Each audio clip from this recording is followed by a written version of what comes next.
Because people who were expected to remain silent have suddenly started speaking up. Because an ideology which accused a community of hijacking politics has handed over politics to a family, not even to a community. The roots that were laid in 1801 till what happens and what continues to happen in Sabarimala. The genius of Robert Caldwell was to put together the racial separation and the linguistic separation together to basically say all of this is attributable to the fact that there is actually a religious divide. So they learn English and they join. This fellow treats them as an irritant who has to be employed. And the rest of them see, oh, so he's learned English and he's gone up. When Congress said we are not sitting on the table for any kind of negotiations if Dravidistan is on the table, Jinnah said, I am not supporting Dravidistan anymore.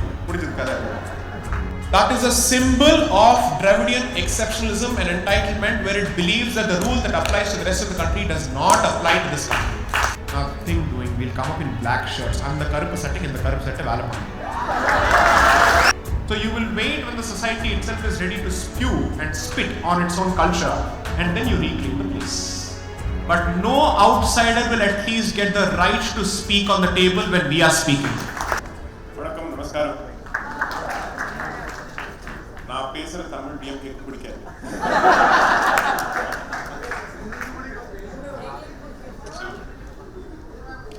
So I'll do my best to try பண்றேன்.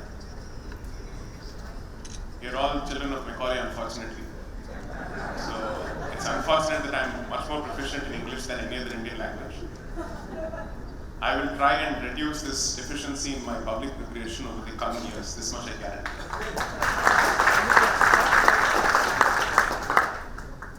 Fortunately, Hyderabad lo porandu valanadunale in Tamil innum konjam pure ah irukku. So before I proceed, let me thank Tamil Nadu Dialogues 2022 for putting together such a fantastic list of speakers and leaders like Shri.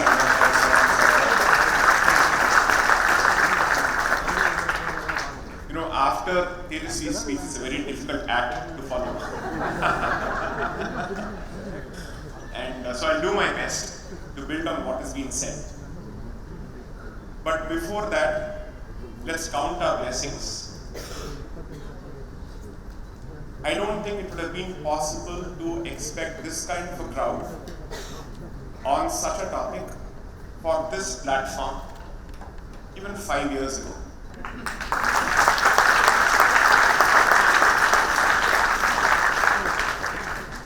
I think the history of Tamil Nadu has come a long way from the origins of 1917 significantly.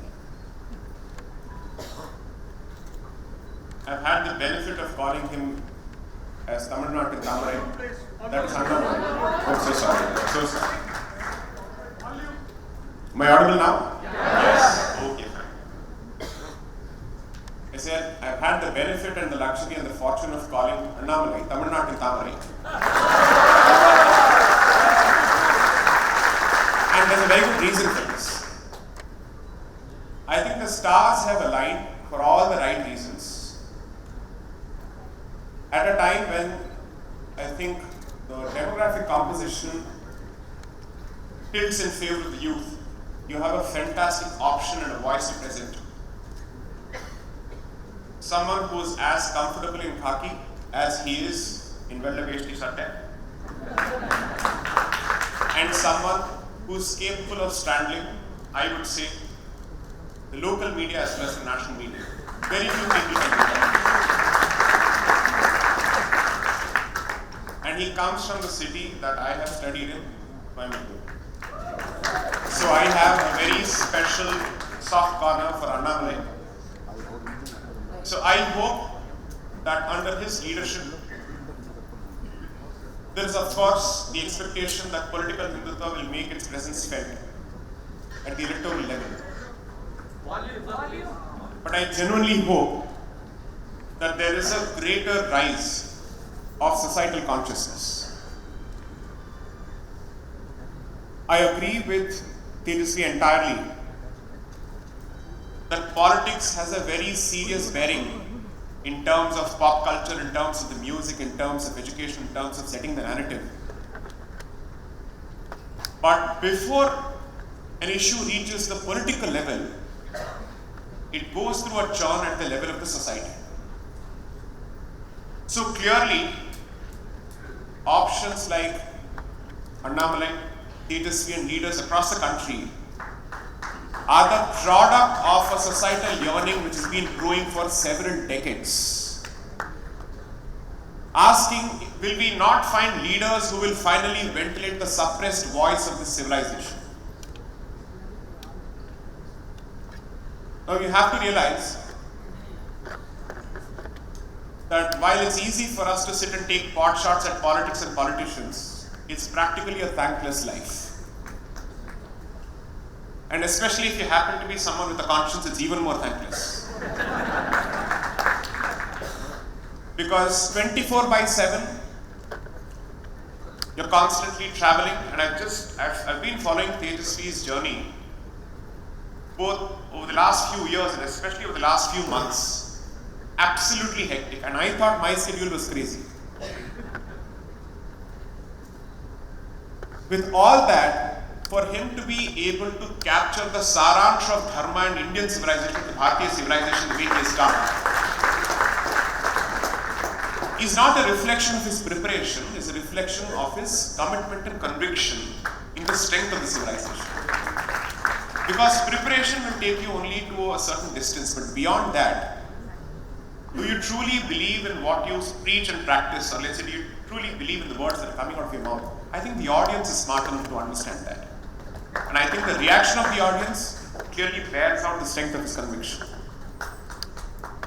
I'm usually not in the, I don't have the practice of basically saying he's my friend or she's my friend, but I can confidently say he and I have a very good equation, wherein at the very least it's possible to reach out and express some real concerns. I genuinely hope Tejasvi remains accessible and approachable to people like us as he climbs the ladder, which he will. Now coming to the topic, let me build on what Tejasvi has, I think, laid a fantastic foundation for. Now the sum and substance of what he said is more about the innate civilizational unity of this land, the need to preserve that unity, especially for the next 25 years, because I genuinely believe, and I think we share that particular belief, that the next 25 years will be as interesting as they will be challenging. Because people who were expected to remain silent have suddenly started speaking up, and therefore it is bound to make a lot of people uncomfortable. And it is time that this particular vocalization of our position translates to real outcomes. I'll give you a very clear example of this. I come from a city which wants everything from politicians but rarely takes part in politics when it matters, which is Delhi. It wants the best of everything, and the ones who come forward to take pot shots at infrastructure and everything under the sun didn't even bother to turn up for the elections, for the MCD elections. There was practically no representation from the so-called elite parts of Delhi. If you think politics is dirty, assuming for a moment that is truly the case, that dirt still has an impact on your daily life. So you do not have the option of staying out of it under any circumstances. Is there a single program on Netflix which is any more apolitical? No, it's not. It is heavily political and ideological. Because you thought that OTT platforms were capable of at least giving you content which is free of the political nonsense that is spewed from mainstream pop culture. But that's not possible. Because an ideology which accused a community of hijacking politics has handed over politics to a family, not even to a community. That's the irony of it. I could have still understood that in this power sharing cycle that goes on over centuries, that power moves from one community to another community. That is the nature of history. I can completely live with that. But it has finally come back to one particular family, and it's not even as if the community for which it was voted for has benefited from it. Because I am a realist, so therefore I am happy to live with the reality that with each power cycle, one particular community benefits and then it moves on. Possible, because it's a question of power, it's a question of real estate, it's a question of numbers, it's a question of muscle on the street. All these factors can be taken into account. I have really no problems with that. Now, why is it that these topics become relevant? The one thing that Tejasvi said is very pertinent. I'm just trying to build on that, which is, how did we allow these fake narratives to find water and to find nourishment in this land? It goes back to a central thesis that I've been trying to put out for the last 3-4 years. You can only blame the outsider to a significant extent, but beyond that, you have kept your doors open for the outsider, and therefore it is a blame that we must equally share for the fissures that have been created amongst us. So while I will certainly focus and request the members of the audience to focus on the larger message of unity that is presented, the way to that unity is to understand the root cause behind the existence of divides among us. Now it takes us to a slightly uncomfortable realm, but then I am no stranger to speaking uncomfortable truths. So I might as well do my best to make this session as uncomfortable as possible.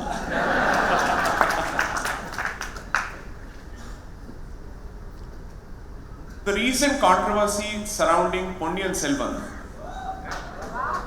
as to whether Cholas were Hindus or not, and whether Saiva Siddhanta is part of Hindu fabric or not, we can keep laughing at it because to us it says, what nonsense is this? But there was a very clear politico-theological foundation that was laid in this part of the country for this particular kind of politics to find support. Tejasvi mentions the period from 1915 to 1925. I would just request you to go back perhaps a century before, because the origins of it effectively starts from 1801. So I'll give you just a few timelines. By the time I am done, I will connect the politics of 1801 to the Sabarimala petition of 2016. I will cover everything, what is the nexus between the roots that were laid in 1801 till what happens and what continues to happen in Sabarimala. So 1801, there is a gentleman by the name H.T. Colebrook who comes to this country as part of the gift of Europe, which is colonization. And he effectively says that all languages in this country are to be traceable to Sanskrit. That is the original position of the Christian missionary in this country. Now, which was the first part of Bharat that was effectively colonized? Bengal. So what are the major regions? You have the Bengal Presidency, you have the Madras Presidency, then you have the Bombay Presidency, and then you have Allahabad. That's how exactly these presidency courts were set up. So if you read the politics of Bengal and you read the politics of Madras, you will have a very clear picture of how the missionary movements moved. How is it that every reform movement with respect to Hinduism starts exactly in those places where the British power center is established? And along with that, the missionary comes with it. So by 1801, their position broadly based on the Oriental school of thought about Bharatiya philosophy that is set up by missionaries in Bengal is that Sanskrit is the mother of all languages. This is the original position. Subsequently, from around 1830s onwards, Robert Caldwell is a much later phenomenon. He features in the history of this land only around 1856 onwards when he wrote his seminal work, The Comparative Grammar of Dravidian Languages. And by 1881, his work was almost done. because by then he had become the bishop of a particular region in this country or in this particular land. And you will perhaps have a very clear picture as to why does the demographic composition reflect a certain way. He became the bishop of Tirunelveli. So don't be surprised at the demographic composition of that particular part of the country, because the investment is not 100 years old, the investment is close to 200 years old in that particular region. So you're not fighting DMK, you're not fighting DK, you're not fighting Justice Party, you're fighting the investment which was much prior to the Justice Party, which was older to the Justice Party by at least a century. At the very least. So prior to him, there were two administrators, Francis Ellis White and another gentleman, Campbell, Alexander Campbell, who come to this part of the country because you see, India was first of all a punishment posting for people in the civil services in England. Because this is a hot country, dirty country, heathens, pagans, idol worshippers, black people.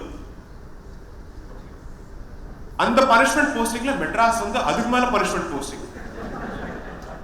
Because that was seen as Yerd not sunny. Sade Sati, literally. Tropic of Cancer out of blast furnace lam chuttan. Inga poi avanda vandu vegarudhu solli. And therefore, since Bengal presidency happens to be the first brush of the British colonizer with the Indian civilization, and since he is not used to the cultural diversity of this land, when he comes to Madras, he thinks that this is so radically different from Bengal. And therefore he starts assuming, look at the difference in physical features, look at the difference in script, look at the difference in language. 100% these are people from a different race. That's how their understanding starts. Because Bengal is not what you see as Bengal today. Bengal presidency includes the better part of North India until its partition in 1905. So they see a certain culture there, and Madras presidency goes right from the bottom until Odisha. And they say all these features and the difference in features must be attributed to something very, very fundamental. And that is the difference in race. Now you have to realize that simultaneously, as Tejasvi pointed out, missionaries are trying to find out what is the best way to convert. Because that's their single point agenda. Now, can we learn Sanskrit and somehow establish a similarity between Sanskrit and our languages so that we can go after the top order of the society, namely the Brahmins, and then convert the rest of the society? Once Brahmins have been converted, they failed to convert. And the worst part is, they thought we can give them a certain incentive by making them a part of the administrative infrastructure, teaching them English and whatnot. Poor people, they didn't realize that these Iers were better at English than them. There are records which have been captured in a fantastic book that was published in 1969 by an American journalist by the name Eugene Urshik. EU, for people who wish to read, E-U-G-E-N-E. Urshik is I-R-S-C-H-I-K. His birthplace was Kodaikanal. And this fellow captures all the correspondence and the frustration of the British man saying, we thought we will teach them, they come to the establishment and they're teaching us. But since they are so quick at learning, you know what, we'll have to tolerate them. And then gradually we have to start telling them, your brains are attributable to the fact that you are somehow related to us, so that foundations are gradually laid in the form of a connection between the so-called upper classes of this country and the British man in the form of the Aryan invasion theory that is slowly pushed. Now you have to realize there are 2 or 3 parallel streams that are going on. There is the political stream, there is the religious stream. How they merge together, and then how Congress contributes to this problem in 1937. I'll come to it much later. I won't take too much time. Necessity So, by I think mid 1850s or 1840s, there are two competing schools of missionaries and they are divided. One school of missionary effectively says, sorry, there is a commonality in the entirety of Bharat's culture. The other effectively says, no, Telugu and Tamil don't have Sanskrit as their parents. And that's how they start putting it out.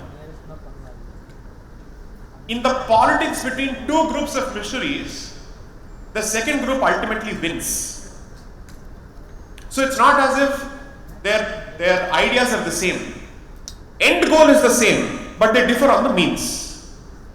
The second group says, no, there's a very clear distinction. And they start putting out, first is the linguistic separation, and then one group starts speaking of the racial separation. The genius of Robert Caldwell was to put together the racial separation and the linguistic separation together to basically say all of this is attributable to the fact that there is actually a religious divide. So he brings together the deadly mix of religion, race and language. And you know how they do that? They go back to the one book that they were trying to give to us for these justifications, the Bible. So there is a biblical, let's say, figure called Noah, who apparently saved the world from the flood, so on and so forth.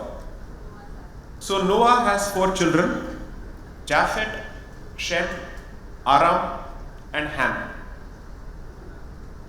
By that time, William Jones, who is credited for revival of Sanskrit in this country, had already taken the position that Sanskrit was the language of 3 children of Noah: Ham, Japheth and Aram. Right? Shem. So, the new theory that starts is Tamil and Dravidian languages are the language of Shem. And that Tamil apparently is closer to Old Arabic and Hebrew than to Sanskrit. Imagine this was pushed and this was taken very seriously. By 1856, Caldwell makes this a central document.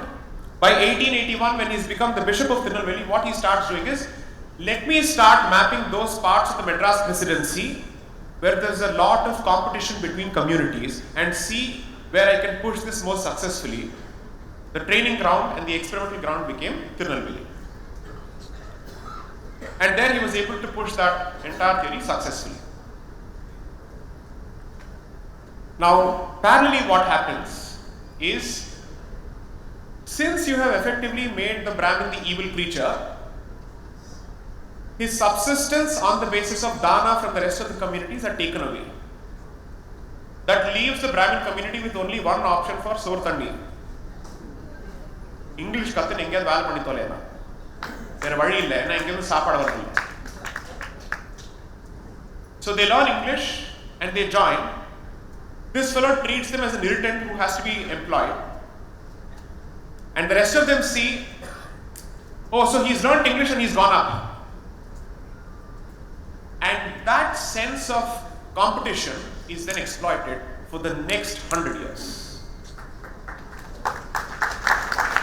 To effectively say, why should this community alone get English access? Why not others? Now then comes the next actor into this entire picture.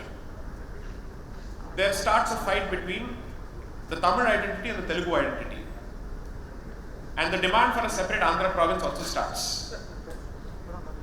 So all of us will be fighting. You fight for Telugu, I will fight for Tamil. You fight for Modaliyar, he will fight for Iyer, this fellow will fight for Chettiar. All of this will go on. The money seems to be coming from some other place. Swaha, swaha, swaha, swaha. And somebody is pouring ghee into this fire. All of this goes on until a point where by early 1900s, the language divide, the racial divide and the religious divide have acquired very serious political overtones. When a societal cord, let's say a societal fissure, becomes so serious for it to find political representation, that means it has achieved mainstreaming. It has become that serious because people are now talking about it at the political discourse. So in the language of 1900s to 1920s, you will see the Aryan Dravidian divide. You will see the North Indian, South Indian divide. You will see the Brahmin, non-Brahmin divide. You will see the Telugu, Andhra divide.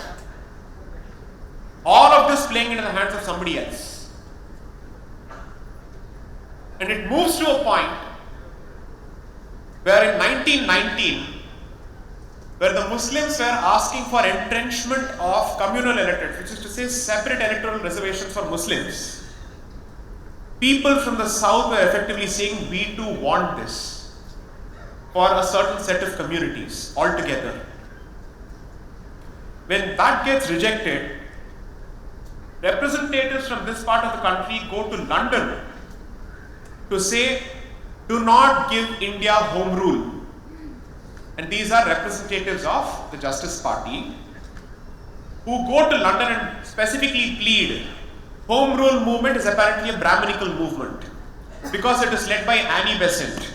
Because Annie Besant is one of the founders of the Theosophical Society of India, Vadayar.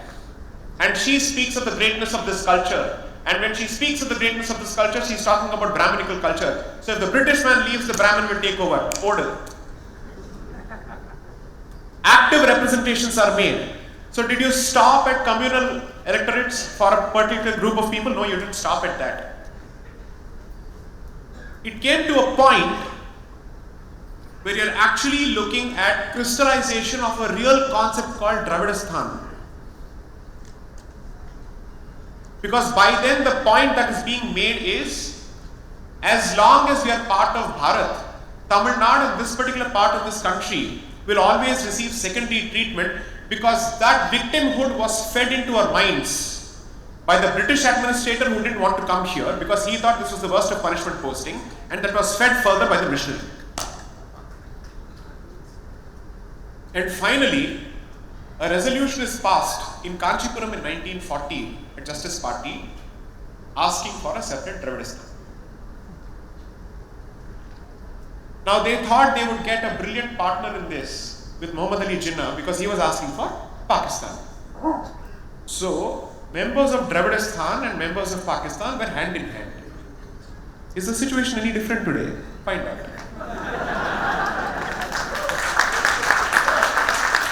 Now, Jinnah is not interested in these people. He is like, my people, I don't care for you. As long as I can divide and get my people and I can use you to get a separate country for my people, you're useful. When Congress said we are not sitting on the table for any kind of negotiations if Dravidistan is on the table, Jinnah said, I am not supporting Dravidistan anymore.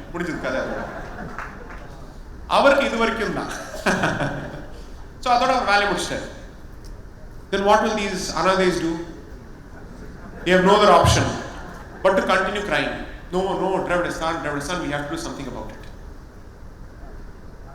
So from 1940 until 1963, effectively when, let's say, from Justice Party it is moved to DK, from DK it moves to DMK, and then there's a clear parting of ways in terms of societal initiatives by our Dadi Periyar and by Annadurai on the other hand. This movement continues.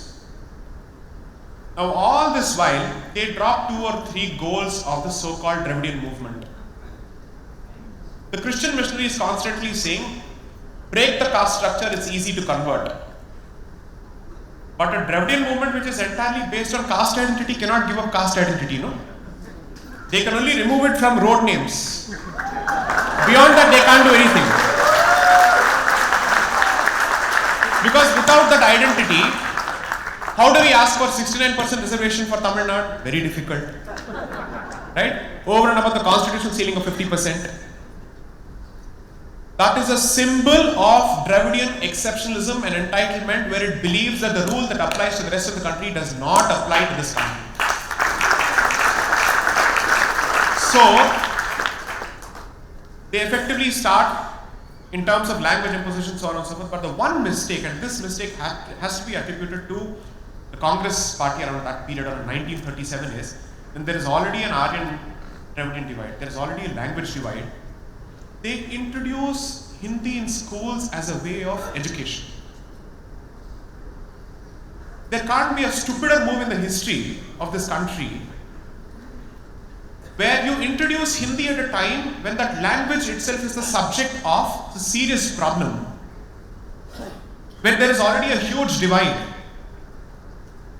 Offering it as an option is one thing, but to treat that as a medium of education at a time when there is already a fire raging here which is being fueled by outsiders, what kind of Chanakya Niti this was, I have no idea. And this was done by a particular politician who was apparently seen as the Chanakya of his time and who was the Sambandhi of Gandhi. Adikmala na solla virumbala. Okay, Adikmala na solla virumbala. I respect him a lot, but this was the case. Okay? Governor General, Chief Minister and all that later. Because when you are looking at history, we have to be slightly more ruthless and objective in our analysis. Our personal likings can go for a hike for a moment because you're talking about the country at the end of the day, you're talking about the civilization. So this is what happened. Now, the next time and the next wave is that they realize that if we actively push for conversions, let's say the entire trick book will be open in front of the public. So let's secularize it. And we will secularize it in the name of anti-Brahmanism followed by secular rationality, so on and so forth will be actively pushed. Because I have to protect my caste arithmetic in order for me to come to power. So this goes on.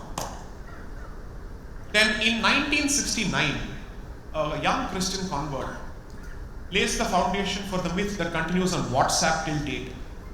He writes an article about how Tirukural was a Christian and how Tiruvalluvar was a Christian and how he was converted. 1969, this was written by a guy called Devanayagam. So he starts the textual evidence.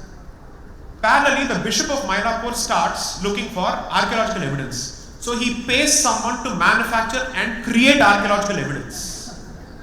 That apparently St. Thomas visited Bharat in 57 CE, and that myth is given a certain degree of support.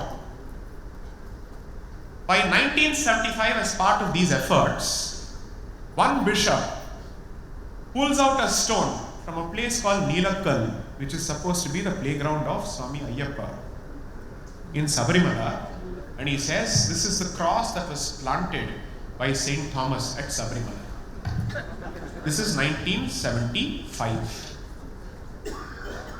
Sabarimala Ayyappa devotees said, nothing doing, we'll come up in black shirts. I'm the Karupa setting in the Karupa set Valapanam.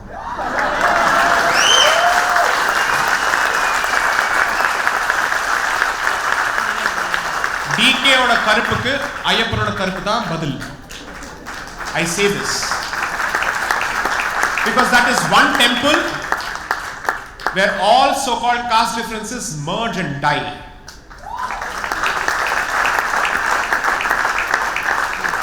You don't know how to respect a woman, here's a brahmachari. You don't know how to talk about women, here's a brahmachari. Who knows what is celibacy, who has control over his tongue when he speaks about women or when he is in their presence. That's the difference. So 1975 this happens. Before that in 1950s, the Sabarimala temple is broken into and the murti is hacked into pieces. Now, who has the incentive? I will not answer that question. And the temple is set on fire because you see, this is a Mala temple, and apart from that, since he is a yogi who is a Naishtika Brahmachari, it is not a temple that is supposed to be kept open year round. And therefore, what happens is, the guardians of the temple, so on and so forth, they also leave the temple and they come down from the hill. So, on the time so burn the place and hack the murti into pieces. So what started in 1950s, then there is an attempt in 1975. Read a few newspapers to what happened around the latest round of Sabarimala agitation in terms of the controversy surrounding Neelakkal again, where cross-plantation started once more in Neelakkal. This is not new.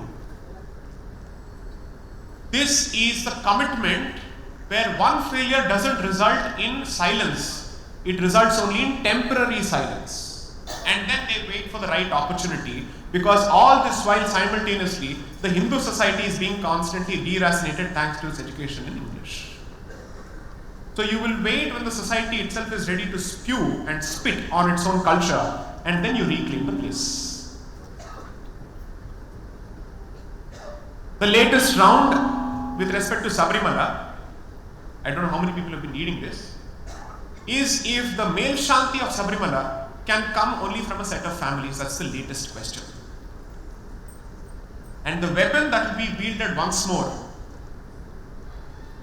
whose value and whose consequences I will leave it to the audience to judge, is the weapon called equality. Now, this is the broad setup or the broad framework of the Dravidianist cancer. Please address these problems immediately.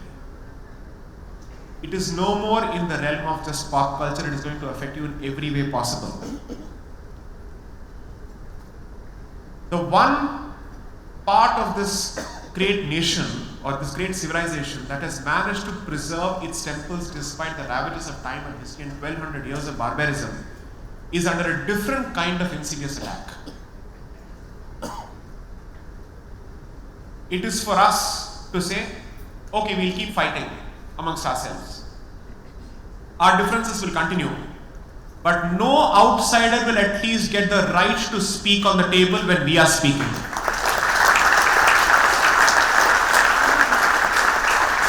The ideal goal would be to somehow find a way to submerge these differences, but that's a long-term process. But at the very least, in the interest of survival, do not let an outsider partake in these discussions. Politically, socially, culturally, they have no business talking to us or about us on these issues. That is the one thing that I hope we go back with in the form of a sankalpam. That's all I have to say. Namaste. Vande Mataram.